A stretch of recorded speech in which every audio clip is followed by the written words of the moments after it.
평화로운 환경 속에서 불안하지 않게 내 자식 군대 보내도 결코 걱정되지 않는 나라, 그런 나라 우리 꼭 한번 만들어야 하지 않겠습니까, 여러분?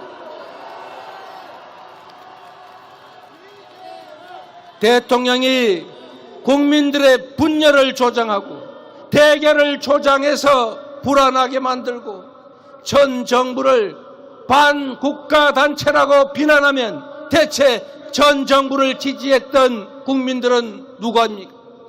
대체 그 반정부 단체를 지지했던 그 수많은 국민들은 반국가단체 구성원이라도 된다는 말입니까? 이렇게 국민을 대결과 분열로 몰아넣는 것이 아니라 대통령이 듬직하게 나라를 지켜내고 국민들에게 아버지처럼 든든하게 느껴지고 어머니처럼 펑근하게 국가가 느껴지는 그런 대한민국 함께 만들어야 하지 않겠습니까, 여러분?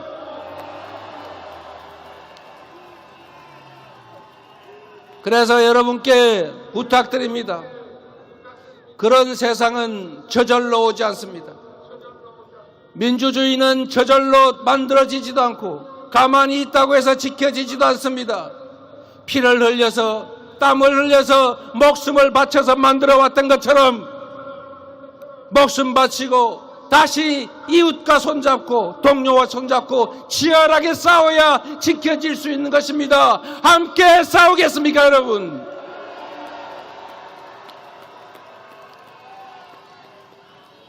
경찰을 만나면 혹시 나한테 해코지하지 않을까, 딱지떼지 않을까, 압수수색 영장 들고 오지 않을까 두렵지 않는 나라. 검사를 만나도 그 검사가 나에게 압수수색하고 구속시키고 내 이웃들 감옥 보내지 않을까 걱정되지 않는 나라. 검사는 정의롭고 경찰은 국민을 위해서 진정하게 봉사하는 지팡이라는 그런 믿음이 자연스럽게 생겨나는 그런 나라 만들어야 하지 않겠습니까? 검사를 보면 압수수색 영장 생각나고 문자를 보낼 때는 혹시 나중에 압수수색 당해서 이거 꼬투리 잡히지 않을까 걱정되고 어떻게 하면 압수수색 당하지 않을까 자체 검열하는 이런 나라가 아니고 자유롭게 생각하고 자유롭게 표현하고 자유롭게 활동할 수 있는 진정한 민주적인 나라 우리가 지켜야 하지 않겠습니까, 여러분?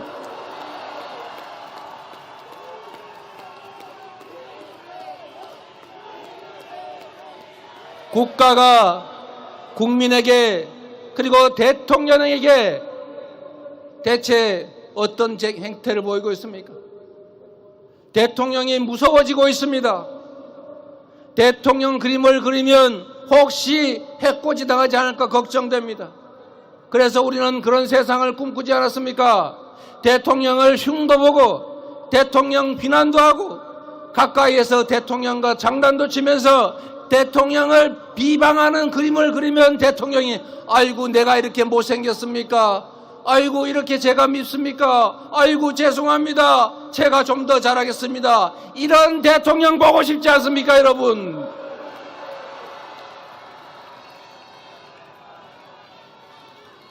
대체 지금 나라가 국가 권력이 정치가 우리 국민들에게 뭘 해주고 있습니까? 경제는 나빠지고 현장의 물가는 천정부지로 올라가고 취직하기는 점점 더 어렵고 아이들은 결혼을 포기합니다. 나의 10년, 20년 미래는 더 걱정되고 내 자식들은 나보다 훨씬 더 험한 삶을 살게 될 것이라고 생각되는 이 불안한 사회를 벗어나서 아이도 많이 낳고 지금의 나의 현실보다는 10년 후, 20년 후, 30년 후의 삶이 훨씬 더 나을 것이라 믿어지는 그런 나라. 내 자식들 취직 걱정 안 하고 내 자식들은 나보다는 훨씬 더 나은 삶을 살게 될 것이라 믿어지는 그런 세상 우리 한번 함께 만들어야 하지 않겠습니까, 여러분?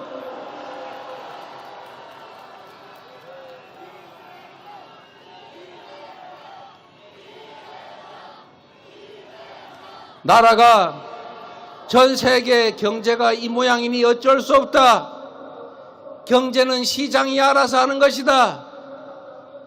떨어지다 보면은 지하 바닥에 닿으면 결국 다시 올라갈 것이다.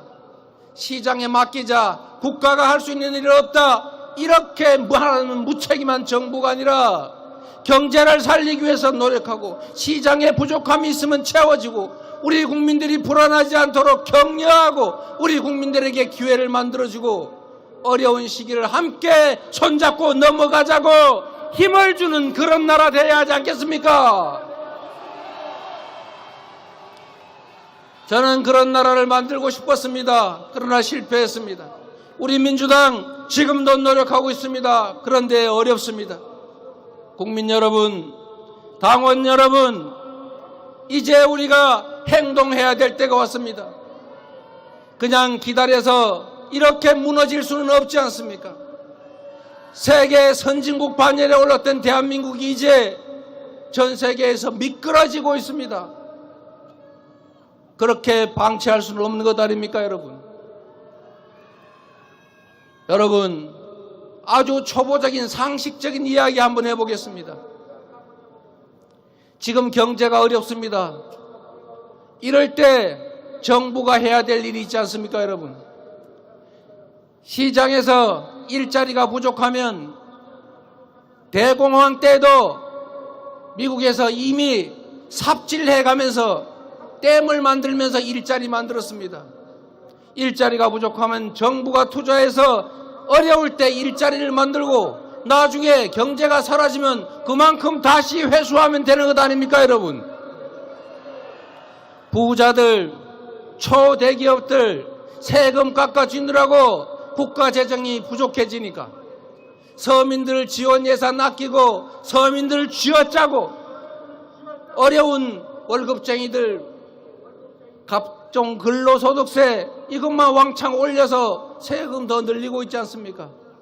어려울 때, 위기 때 힘든 사람이, 가난한 사람이 더 힘듭니다. 이럴 때일수록 정부가 나서서 지원도 늘리고 부담도 조정해서 함께 사는 세상 만들어야 하지 않습니까? 그런데 초부자 감세하고 서민 증세하고 서민 지원 예산 줄여서 지금 길거리에서 어느 뒷골목에서 가족들이 죽어가고 있습니다. 최소한 세계 선진 경제 강국이 되었으면 최소한 굶어 죽지는 않게 해야 할 것 아닙니까? 생계 때문에 가족들 끌어안고 이 세상 하직하게 만들면 안 되지 않습니까? 내가 대출을 받아서 대출 이자 올라서 월급으로 이자 맞기도 어려우면 정부가 나서서 지원도 좀 해주고 채무 연기도 좀 해주고 채무 조정도 좀 해주고 해야 되는 것 아닙니까? 그래야 같이 살 수 있지 않습니까? 은행들은 1년에 수십조 원씩 이자 수익 늘어나서 빚도 들기고 있는데 은행에서 돈 빌린 우리 서민들은 죽을 고생입니다. 그뿐입니까? 은행에서는 아예 돈도 빌려주지 않는 서민들 수백만 명이 사채시장으로 내몰리고 있습니다. 이자를 연 15,000% 냈다는 얘기가 있습니다. 그런 걸 왜 대체 정부는 방치하는 것입니까? 여러분, 정부가 민생을 책임지고 경제를 살리고 어려울 때는 투자를 하고 시장을 조정하고 받쳐서 민생이 살아나고 경제가 살아나는 그런 희망 섞인 나라 함께 만들어 가야 되지 않겠습니까?